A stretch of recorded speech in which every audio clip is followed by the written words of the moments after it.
Israel ফিলিস্তিন সংঘাতের মধ্যে নজিরবিহীন কাণ্ড ইসরায়েলি সেনার। ফিলিস্তিনের রামাল্লাস্থিত আন্তর্জাতিক সংবাদ সংস্থা আল জাজিরার কার্যালয় বন্ধ করে দিল আইডিএফ। ইসরায়েলি সেনার কবজায় আল জাজিরার অফিস, চ্যানেল বন্ধের নোটিশ, বন্ধ করে দেওয়া হলো সম্প্রচারও। ওয়েস্ট ব্যাংকে আল জাজিরা চ্যানেলের অফিসে ঢুকে কার্যত তাণ্ডব চালালো ইসরায়েলি সেনা। সংবাদ মাধ্যমে কার্যালয় এভাবে বন্ধ করে দেওয়ার এই ঘটনা বিশ্বের নজিরবিহীন।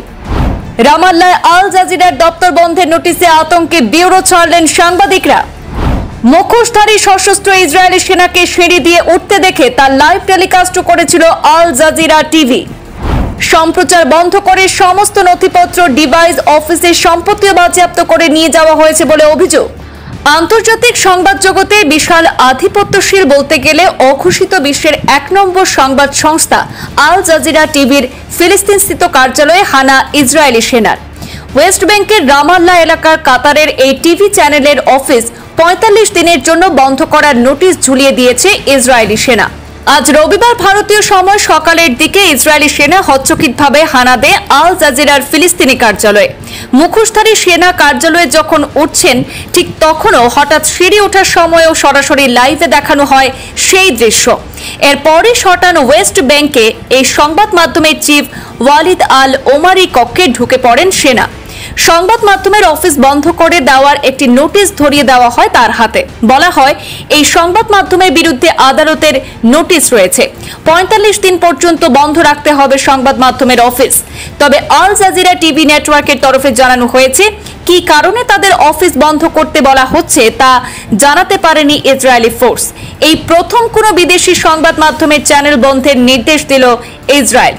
উল্লেখ্য, গত মে মাসে জাতীয় সুরক্ষার অজুহাত তুলে আল জাজিরা টিভি চ্যানেল ইসরায়েলে ব্যান করেছিল সে দেশের সরকার।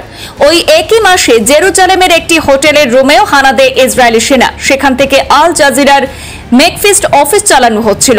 কাতারের এই সংবাদ মাধ্যমে নিষেধাজ্ঞাকে ক্রিমিনাল অ্যাক্ট বলে উল্লেখ করে আইডিএফ। এদিকে গোটা ঘটনা সম্পর্কে একটি বিবৃতি জারি করেছে ফিলিস্তিনের সাংবাদিক সংস্থা। তীব্র নিন্দা করে জানানো হয়েছে, এই স্বেচ্ছাচারী সামরিক সিদ্ধান্তকে সাংবাদিকতার বিরুদ্ধে নতুন করে অধিকার লঙ্ঘন বলেই দেখছেন তারা। ফিলিস্তিনের জনগণের বিরুদ্ধে ইসরায়েলি দখলদারিত্বের অপরাধগুলি সংবাদ মাধ্যমগুলি প্রকাশ্যে আনে বলেই এই হানা বলে মনে করা হচ্ছে। রবিবার এই ইসরায়েলি হানার পর আল জাজিরার সাংবাদিকরা রামাল্লার ব্যুরো ছাড়তে বাধ্য হয়েছেন। ব্যুরো চিফ জানিয়েছেন, ইসরায়েলি বাহিনী রামাল্লার অফিস কবজা করে নিয়েছে। সমস্ত নথিপত্র, ডিভাইস, অফিসের সম্পত্তিও বাজেয়াপ্ত করে একটি ট্রাকে তুলে সেগুলি নিয়ে যাওয়া হয়েছে বলে অভিযোগ। প্রতি মুহূর্তে তাদের চারপাশে আতঙ্কের পরিবেশ তৈরি করে রেখেছে ইসরায়েলি সেনা। ছোড়া হচ্ছে টিয়ার গ্যাস। ইসরায়েলি সেনার এমন কর্মকাণ্ডে নিন্দা জানাচ্ছেন সারা বিশ্বের গণমাধ্যম।